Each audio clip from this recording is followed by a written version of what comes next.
L'anomalie la plus déconcertante de l'objet interstellaire 3I Atlas, cette caractéristique qui défiait la physique fondamentale du rayonnement solaire, vient de faire quelque chose d'encore plus intrigant. Ce jet qui pointait directement vers le Soleil et qui a été photographié sans équivoque par le télescope spatial Hubble et de multiples observatoires terrestres en juillet et août 2025, a disparu. En septembre, alors qu'Atlas poursuivait son voyage vers le périhélie, cette anti-queue impossible a commencé à s'estomper, et simultanément, une queue conventionnelle, une qui obéit à la physique et pointe loin du Soleil, a commencé à grandir. C'est comme si l'objet corrigeait progressivement son propre comportement anormal, ajustant son apparence pour se conformer aux attentes. Abonnez-vous à la chaîne Galactique Source, donnez un like à cette vidéo et dites-nous dans les commentaires quel fait vous a semblé le plus intéressant. Mais la question clé qui résonne dans la communauté astronomique est pourquoi? Pourquoi la transition s'est-elle produite exactement maintenant? Et qu'est-ce que cela nous dit sur la véritable nature de 3I Atlas? Il existe deux explications possibles et, selon celle qui est vraie, les implications sont radicalement différentes.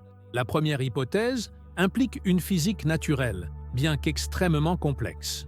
Elle parle de la sublimation du dioxyde de carbone, CO2, qui, en s'évaporant violemment, entraîne des fragments de glace d'eau, H2O, et comment la capacité de ces fragments à diffuser la lumière solaire change à mesure que la température globale de l'objet augmente. C'est un modèle compliqué. Il nécessite une modélisation sophistiquée, mais il est plausible dans le cadre des processus cométaires que nous connaissons. La seconde explication est bien plus troublante, une décélération contrôlée. Ce scénario suggère que nous pourrions être en train de voir un vaisseau spatial extraterrestre réduire sa poussée alors qu'il se prépare à une manœuvre de capture orbitale, peut-être pour s'installer de façon permanente dans le système solaire, entre Mars et Jupiter. Allons d'abord aux données et à l'explication naturelle. De nouvelles images du télescope optique nordique de 2,5 mètres dans les îles Canaries révèlent l'évolution dramatique de la luminosité autour de 3I Atlas. La séquence d'images montre la transition claire de cette anti-queue prononcée en juillet à une queue conventionnelle en septembre. Le changement n'a pas été abrupt, il a été progressif. Les astronomes David Jewitt et Jane Liu, en traitant ces images, ont observé que le taux de perte de masse semble dépendre directement du flux de rayonnement solaire, ce qui est cohérent avec le fait que le CO2 soit le moteur principal de l'activité. Cela avait déjà été confirmé indépendamment par des données spectroscopiques de l'observatoire spatial SPRX et du télescope spatial James Webb. Le spectre mesuré par le Webb a impliqué un taux de perte de masse d'environ 150 kg par seconde à une distance de 3,32 unités astronomiques, avec une composition de 87% de CO2, 150 kg par seconde. C'est près de 13 millions de kilogrammes par jour, soit 13 000 tonnes quotidiennes de matière éjectée. Entre juillet et octobre 2025, la quantité totale de masse perdue équivaut à environ 2 millions de tonnes. Cela semble être un chiffre énorme, mais il ne représente qu'une fraction minuscule, moins de 0,05% de la masse totale estimée de 3I Atlas, qui est calculée comme étant supérieure à 33 milliards de tonnes. Perdre 2 millions de tonnes pour lui, c'est comme si un humain perdait quelques cheveux.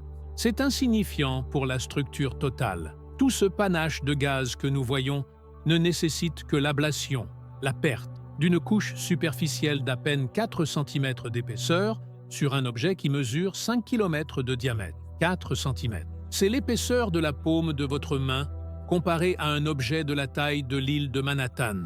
Comme l'a dit Avi Loeb, nous ne pouvons pas déduire la véritable nature de l'objet à partir de la couche de peau qu'il a perdue jusqu'à présent. Mais comment ce modèle naturel explique-t-il la transition de l'anti-queue à la queue? L'explication, élaborée dans un modèle théorique par Eric Kretz et Avi Loeb, fonctionne ainsi. L'image à haute résolution de Hubble du 21 juillet a révélé cette anti-queue qui ressemblait à un jet. L'hypothèse est que ce jet était dominé par la lumière solaire diffusée par des fragments de glace d'eau, H2O, qui étaient éjectés du noyau par la sublimation du CO2. Le CO2 s'évapore à des températures beaucoup plus froides que l'eau. Ainsi, Loin du Soleil, le CO2 se sublimait violemment, entraînant avec lui des morceaux de glace d'H2O.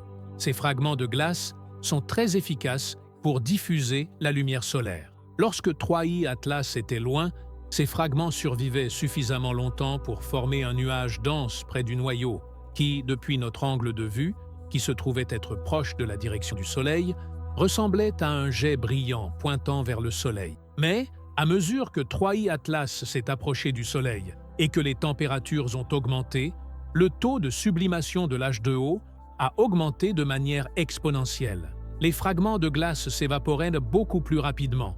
Ils ne survivaient pas aussi longtemps dans le flux.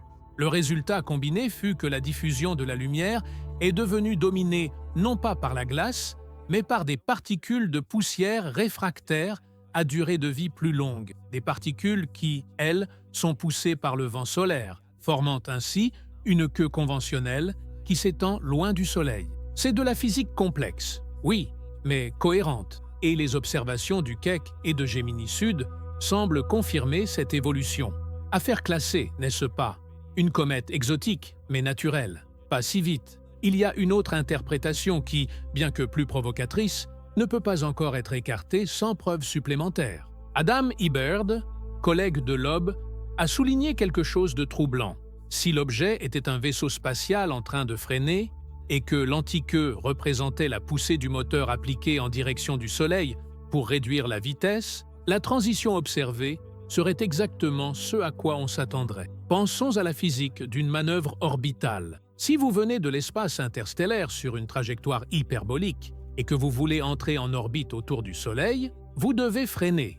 Pour freiner un objet qui tombe vers le Soleil, vous devez appliquer une poussée dans la direction opposée à votre mouvement, c'est-à-dire vers le Soleil. Cela créerait un jet d'échappement visible pointant vers le Soleil, exactement ce que nous avons vu en juillet et août. Ensuite, à mesure que vous vous approchez du périhélie et que vous atteignez la vitesse désirée pour la capture, vous éteignez ou diminuez le moteur principal. À ce moment-là, tout matériau qui se détache passivement à cause de la chaleur solaire intense formerait une queue conventionnelle, pointant loin du Soleil, exactement la transition que nous avons vue en septembre. Dans ce scénario, la transition serait une technosignature, une manœuvre contrôlée, et le timing est suspect. La transition s'est produite juste dans la fenêtre optimale pour une manœuvre de capture orbitale. Coïncidence ou conception? Comment résolvons-nous cette ambiguïté? La réponse se trouve dans les observations post-périhélie. Le 29 octobre, 3I Atlas atteindra son point le plus proche du Soleil, subissant un réchauffement maximal d'au moins 33 gigawatts de rayonnement. Ensuite, le 19 décembre 2025, il effectuera son approche la plus proche de la Terre. S'il s'agit d'une comète naturelle, même exotique, cette chaleur intense devrait provoquer des changements spectaculaires. Fragmentation possible, augmentation massive du dégazage, caractéristiques cométaires sans équivoque. Si cela se produit, Avi Loeb a déjà dit qu'il abaisserait la classification de l'objet sur son échelle, de 4 actuellement à 2, signifiant très probablement naturel mais rare. Mais, et s'il ne le fait pas? Et s'il reste structurellement intact après le périhélie sans cette explosion d'activité? Et, surtout, que se passe-t-il si son orbite change d'hyperbolique, un visiteur de passage, à elliptique, un objet capturé? La capture orbitale naturelle d'un objet interstellaire est extraordinairement improbable. Elle nécessite une rencontre rapprochée avec une planète géante qui vole de l'énergie, et 3I Atlas n'en a eu aucune. Si son orbite devient liée, l'explication la plus simple serait qu'il a freiné activement en utilisant une forme de propulsion. Pendant que nous attendons, il y a des données qui devraient déjà être disponibles, mais ne le sont pas.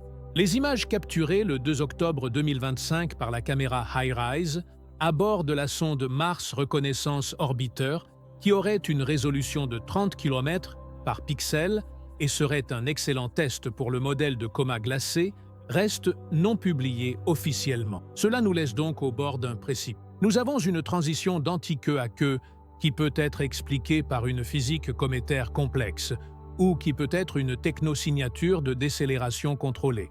Nous sommes, dans tous les cas, à un moment extraordinaire de l'histoire astronomique observant un visiteur d'un autre système stellaire, incertain de sa nature, attendant une révélation qui peut confirmer que l'univers est exactement tel que nous le pensions, ou tout changer à jamais. Nous avons vu comment l'anti-queue impossible de 3i Atlas s'est transformée en une queue conventionnelle, un événement qui peut être expliqué autant par une physique cométaire exotique que par une manœuvre de freinage artificielle. La réponse définitive viendra après son passage au périhélie en octobre et son approche de la Terre en décembre 2025. Abonnez-vous à Galactique Source, donnez un like et partagez cette vidéo. Merci de nous avoir regardés et à la prochaine vidéo.